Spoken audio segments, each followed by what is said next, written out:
دا زړه مې غواړي چې له تا سره واده وکړمه، خو زما ښځه خفه کېږي، نو زه څه وکړم؟ او هغه یوې هم راته ځان نه سم میړه جوړ کړی، نو څه کې یو میړه د پاسه بل میړه وکړمه؟ هغه وخت لاړو چې به مونږ ویل چې نه پوهېږي، اوس دا واړه دومره پاخه دي په هر څه پوهېږي، او ما ته په خیال باندې جانانه میسیجونه کوه، زما بچي په انګریزۍ زما نه ښه پوهېږي. هغې کوټه باندې څادر وخوځو، زما یې دلته کې ځیګر وخوځو، او چې مې اظهار ورته د مینې وکړو، هغې د غوا په شانې سر وخوځو.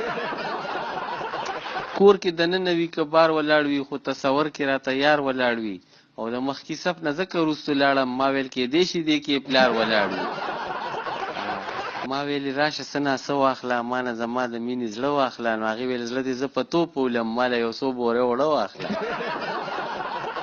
تا سره په ور کې جوړ تازه کې پاتې شوی دی، او زړه مې ستا د کور په دروازه کې پاتې شوی دی، او نن مې یوه ښکلې جینۍ ولیده چې تله پکې زړه رانه د صدر په مزده کې پاتې شوی دی.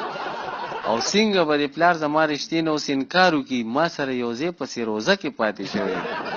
چې په اتم کې اته ځله فیل شوم، نو مور مې ویلې نور سکول مه وایه، هسې نه دماغ دې کار پرېږدي. ملنګ ویل خیر راکړه، روپۍ مې ورکړه. نو هغه ویل زه به درله 10 درکړمه، خو لکه دا خوله داسې کوپی کوپی. شاعر چې کله په جذبه کې راشي، نو خپل جانان ته ټول جهان لوګې کي، ته به وایې دا جوړېده د پلار دی. چا راته ویل اکسیډنټ شوی دی، 2 پکې مړه دي، هغې هېڅ هم نه وي، یو پکې خوږ دی، هغه چغې وایي.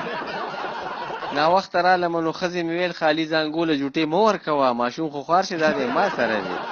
قشته چې زړه مې ترېنه ډېر دغه و، خو هغې چې ما ته نن دغه وویلو، نو دا زړه مې بیا داسې دغه یوسف په منډه شیربانو له رالو، ویلې تا له مې وسې وویشته. نو هغې ویل غر شي زمونږ خره دې مړه کړه. فرهاد ویل غر نه مې چینه وویسته. نو شیرینې ویل که خدای مې نه غلطوي، تا جوړې بیا د جومات پیک مات.